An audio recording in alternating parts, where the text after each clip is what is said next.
Nosotros somos el equipo Chepe, somos Pablo Trujillo Rodríguez, José Fernando Zareta Aguilar, Rafael Peralta Valles, Gerson Josué Ayala Membreño y Andrés Suazo Suazo. Y pues este es el reto del diseño, construcción, modelado de la catapulta. Nosotros decidimos hacer una catapulta romana.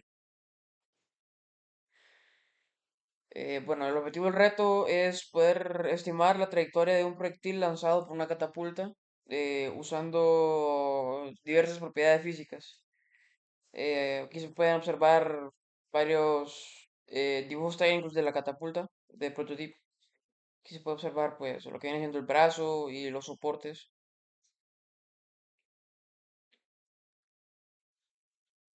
Y bueno, aquí hay diversos puntos los cuales van a explicar cómo funciona la catapulta. Em, el tiro parabólico vendría describiendo un objeto que se lanza y el cual va a formar un ángulo al respecto al suelo. Además que tiene movimiento en dos dimensiones, en el eje horizontal y vertical. En el caso de nuestra catapulta, al liberar el proyectil, este sigue una trayectoria en forma de parábola. La trayectoria depende de varias cosas, como la velocidad inicial y el ángulo de lanzamiento. Las tres leyes de Newton se pueden ver con el funcionamiento de la catapulta, la ley de inercia, que vendría siendo que un objeto en movimiento continuará moviéndose en línea recta y con velocidad constante, a menos de que una fuerza externa actúe sobre él. El proyectil lanzado por la catapulta se mantendrá en movimiento si no existieran fuerzas externas. Sin embargo, sí hay fuerzas externas, cuáles son la gravedad y la resistencia al aire, los cuales van a afectar su trayectoria. La segunda ley, que es que fuerza es igual a masa por aceleración, la aceleración del proyectil vendría siendo proporcional a la fuerza neta que actúa sobre él e inversamente proporcional a su masa. Y bueno, ya para terminar, la acción y reacción. Cuando la catapulta lanza la plastilina, esta termina ejerciendo una fuerza igual y opuesta sobre el brazo de la catapulta. Por esa razón, toda la catapulta se mueve un poco al momento del lanzamiento. Esta vendría siendo la tercera ley de Newton.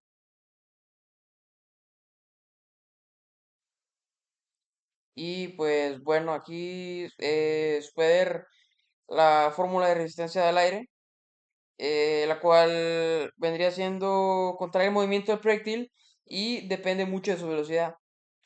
Eh, la P vendría siendo la densidad del aire, la V es la velocidad, CD es el coeficiente de arrastre y la A es el área frontal del proyectil.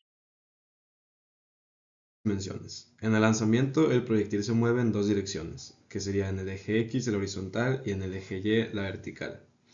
La suma de las fuerzas, según la segunda ley de Newton, quedaría así, que sería la fuerza total es igual a la fuerza de gravedad más la fuerza de resistencia del aire, que sería en el eje Y y en el eje X, respectivamente.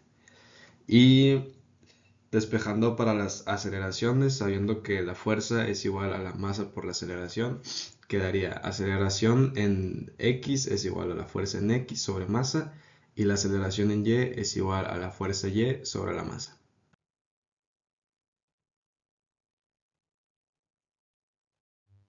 Las ecuaciones de movimiento en 2D serían las siguientes, ignorando la resistencia al aire, son las que están arriba. La distancia, que es en el eje horizontal, sería velocidad inicial coseno de teta por tiempo.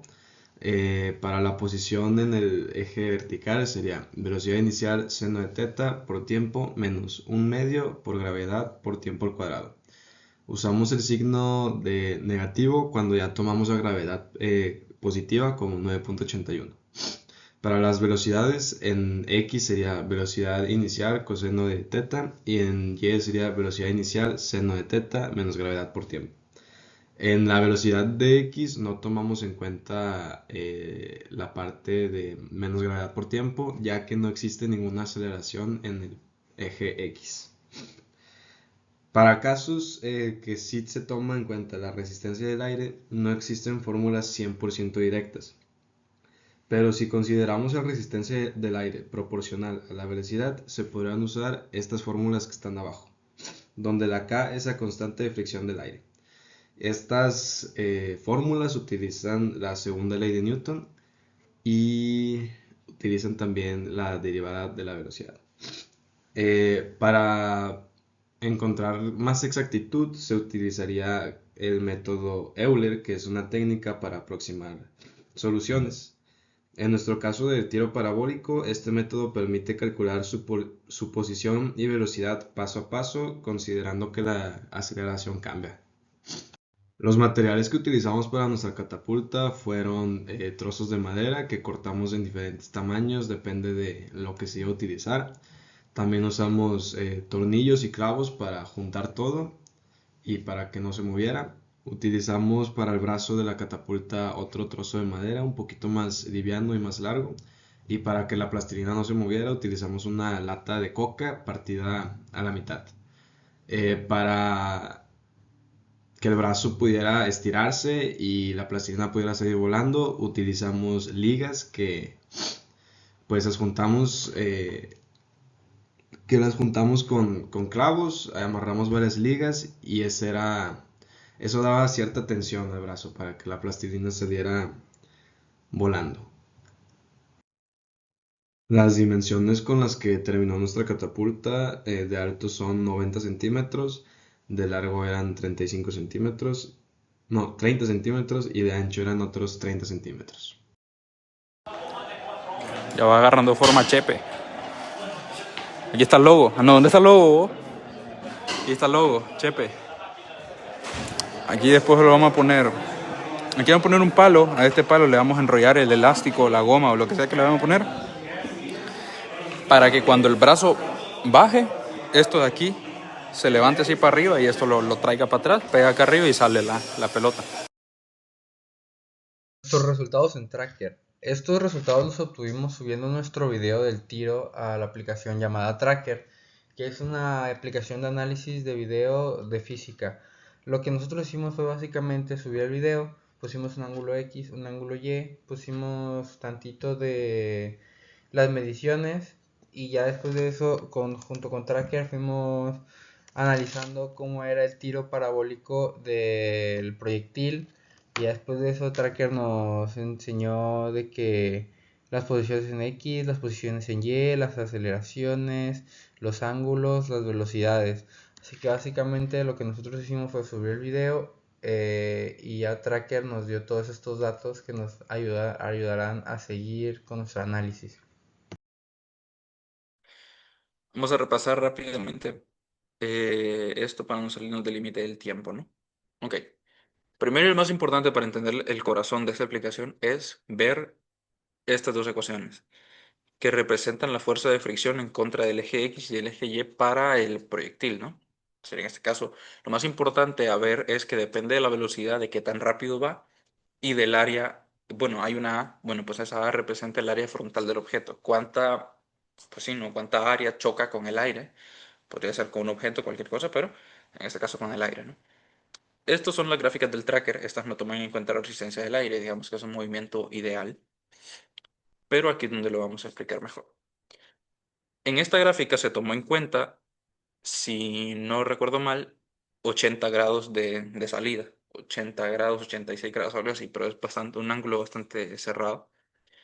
Eh, a 1 metro por segundo y un coeficiente de arrastre bastante alto, creo que fue como 1 o 2. La verdad es que estaba bastante grande, pues, pero nos sirve para entender la diferencia. Ok, la línea punteada representa la trayectoria teórica, la que debió haber tenido el balón en caso de el balón, el proyectil, en caso de no haber resistencia del aire. La línea roja, que es la continua, esa sí representa la trayectoria real que tuvo en teoría, ¿verdad? Según el cálculo, la trayectoria que realmente tuvo el proyectil, tomando en cuenta la fricción. En esta, como vimos, depende de la velocidad.